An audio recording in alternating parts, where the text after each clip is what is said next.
Hello, welcome to show number 2 of With All Due Respect with Henry Churniavsky. I'm going to talk a little bit about growing up, midlife crisis, all those sort of things in this little session. And normally when I'm doing this little part routine, I usually talk to the audience, especially if there's a couple in the audience. And of course, doing this online is a little bit more difficult. But basically, ask yourself a question. If you're going on a romantic weekend or a dirty weekend, or whatever way you want to put it, how many of you go on that weekend? Hopefully you've thought of the number 2. 2 people. Let me tell you what happened to me when I was about 18, 19. I remember I was going out with a girl.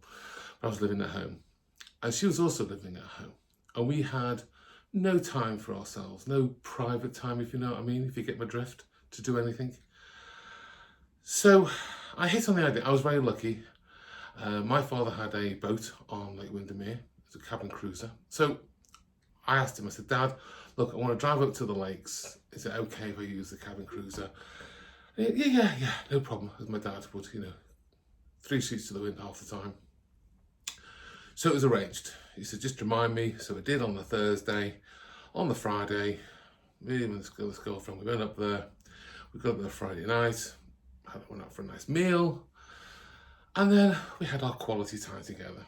And we had 3 quality times on Saturday, followed by a quality time on Sunday morning. On Sunday morning, I think I was on my game because I noticed the boat was rocking more than normal until I heard voices in the cockpit, knowing voices. Yeah, I went to the cockpit, had very little on, and it was my dad.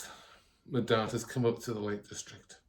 Now, if that's not embarrassing enough, he's also brought his mother. So sitting in the chair on the cockpit is my grandmother, who was looking at me at around midday with just my boxers on.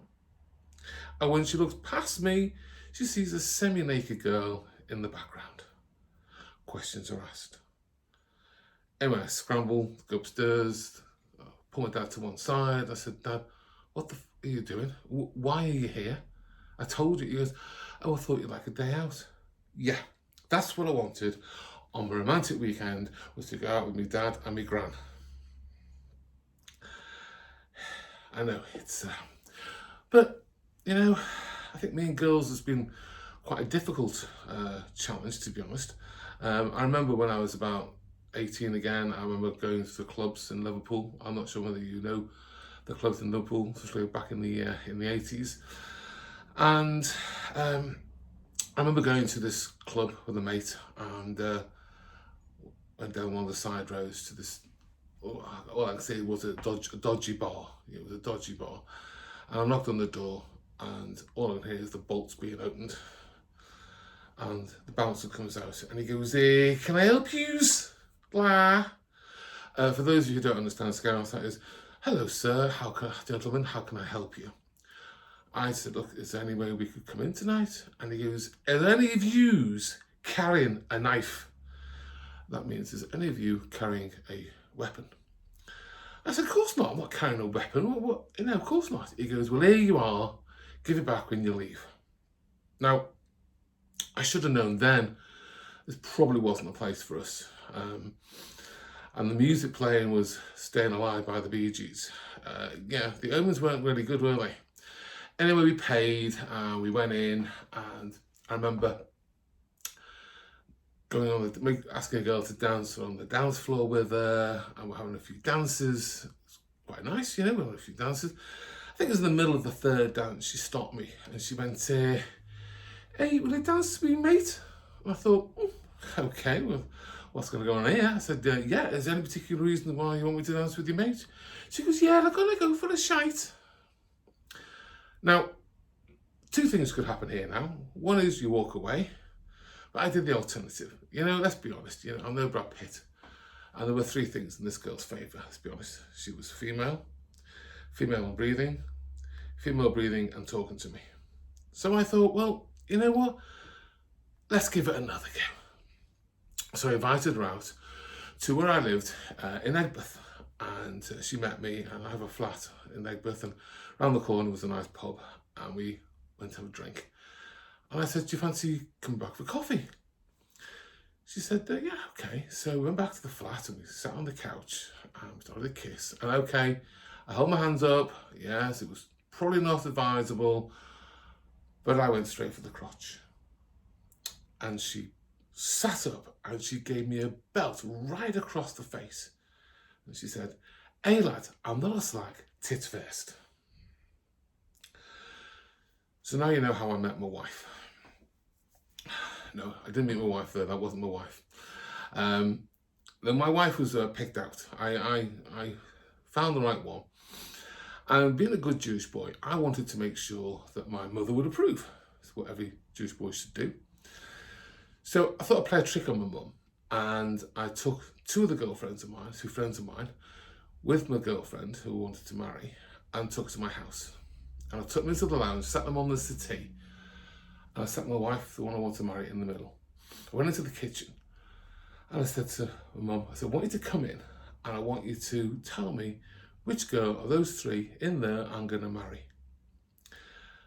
So she put the dishwasher down, she literally came into the lounge, and she right away, in a nanosecond, pointed to the one in the middle. I said, Mum, that is amazing. How did you know? And she went, because she's the one I don't like the look of. I mean, I'm very lucky, you know, I've been very, very lucky. My wife is beautiful, she's intelligent, she's sexy, she's creative. I know this because she tells me every single day, and I'm lucky to have her. I'm very lucky to have her. And people have said to me, you know, I mean, when we look at it, you know, what is this? Did you know that the secret to a happy marriage is still a secret? I mean, friends have asked me, you know, what's the answer to what's the secret to a long and happy marriage? I said, well, I can tell you what a secret is to a long marriage. I remember those days when we had dinner parties. I remember it was a few years ago now. My wife and I were at a dinner table and we're talking, and I overheard my wife talking to some friends, and she was saying, "Oh yes, me and Henry, we've been married nearly 30 years. We've had our highs and we've had our lows." Oh, apparently me asking what day the high was totally inappropriate. But you know what? I have learned what's called the wife code. Does anyone know the wife code? This is something that my grandfather passed on to me on the day of my marriage. Just before we were having the ceremony, my grandfather took me to one side and he said, he called me son, I don't know why, but that's his grandson. He said, son, I want to tell you something. Look, I want to give you a bit of advice. It's advice that I wish that my father gave me on my wedding day, because things could have turned out a lot more differently. And it is this: do you want to be right or do you want to be happy? Because you can't be both. I decided I want to be happy, and you know what? I'm happy. I am so happy, blissfully happy. I even check in with the wife. I ask her, am I happy? And she says, damn right you're happy. So I'm happy. And I remember on our 20th wedding anniversary, I treated her to a cruise. We went on this amazing cruise, and they had a magician on, and he was fantastic, some amazing tricks.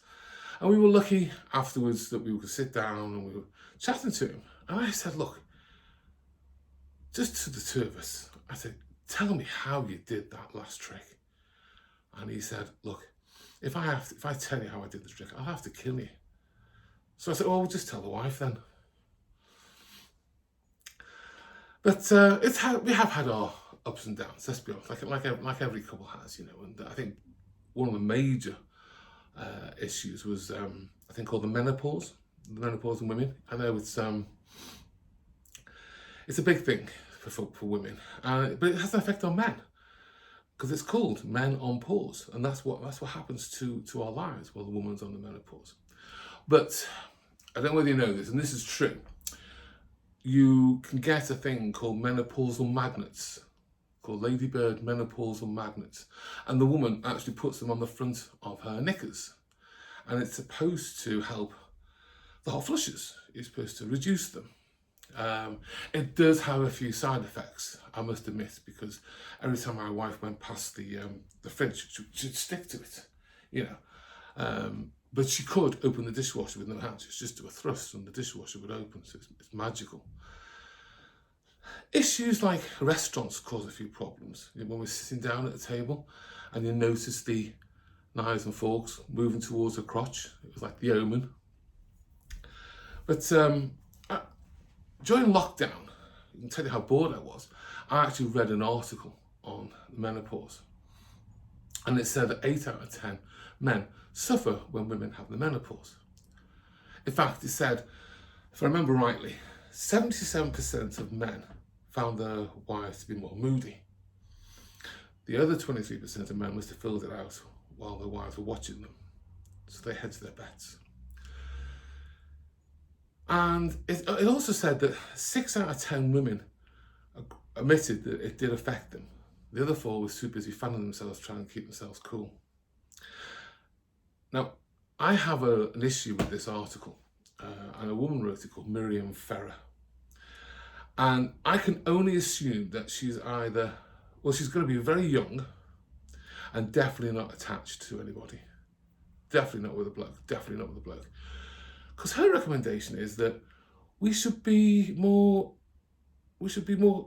discussion is needed between partners. No.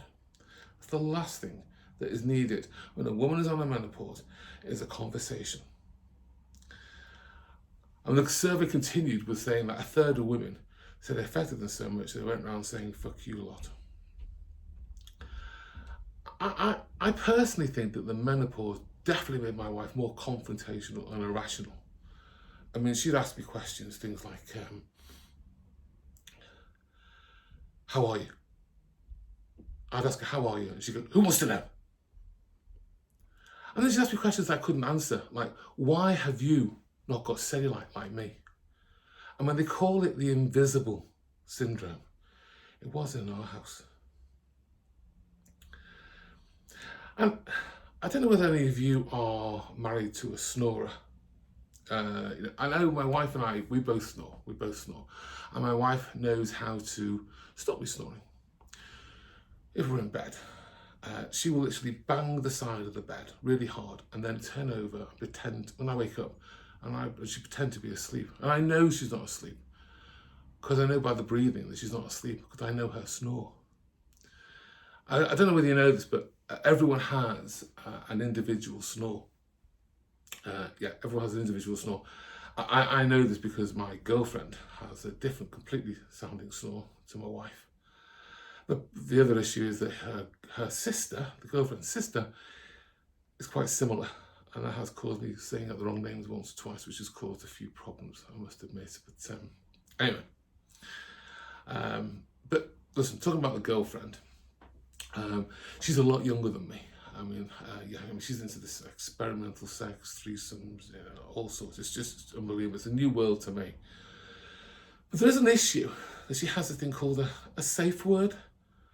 Not something I grew up with, a safe word. And I do worry about her safe words. Her safe word is harder. Don't know how that works. And she said to me once she wanted rough sex. I mean, what does that mean to, okay, I'm old now, but to a middle-aged Jew, what does that mean, rough sex? I mean, the last time I had rough sex, I was a teenager and I got carpet burns in someone's house. And then it was a question of, hurt me. Johnny said, hurt me? What does that mean? Oh, but me apparently saying your sister's a better shag isn't what she meant. Ladies and gentlemen, thank you for part 2. I look forward to seeing you in part 3.